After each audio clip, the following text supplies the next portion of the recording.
இறை வார்த்தை யோவான் நற்செய்தி அதிகாரம் 11 இறைவசனங்கள் 45 முதல் 57 முடிய.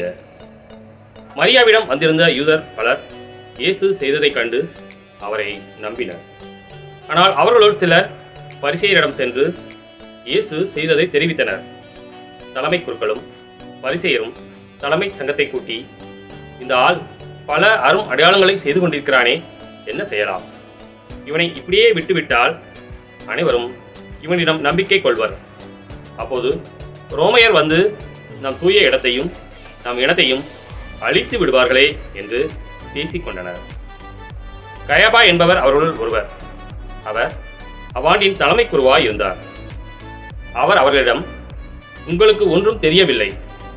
இனம் முழுவதும் அழிந்து போவதை விட ஒரு மனிதன் மட்டும் மக்களுக்காக இறப்பது நல்லது என்பதை நீங்கள் உணரவில்லை என்று சொன்னார். இதை அவர் தாமாக சொல்லவில்லை. அவர் அவ்வாண்டின் தலைமை குருவாய் இருந்ததால் இயேசு தாம் இனத்திற்காக மட்டுமின்றி சிதறி வாழ்ந்த கடவுளின் பிள்ளைகளை ஒன்றாய் சேர்க்கும் நோக்குடன் அவர்களுக்காகவும் இறக்கப் போகிறார் என்று இறைவாக்காக சொன்னார். ஆகவே அன்றிலிருந்தே அவர்கள் இயேசுவை கொன்றுவிட திட்டம் தீட்டினார்கள். அது முதல் இயேசு யூதரிடையே வெளிப்படையாக நடமாடவில்லை. அவர் அவ்விடத்தினின்று அகன்று பாலை நிலத்திற்கு அருகிலுள்ள பகுதிக்கு போனார்.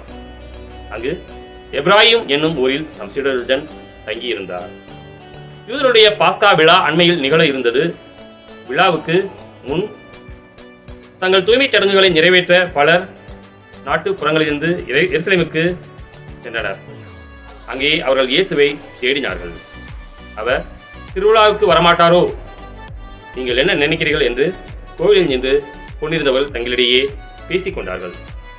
ஏனெனில் தலைமை குருக்களும் பரிசேயர்களும் இயேசுவை பிடிக்க எண்ணி அவர் இருக்கும் இடம் யாருக்காவது தெரிந்திருந்தால் தங்களிடம் வந்து அறிவிக்க வேண்டும் என்று கட்டளையிட்டிருந்தார்கள். கிறிஸ்துவின் நற்செய்தி.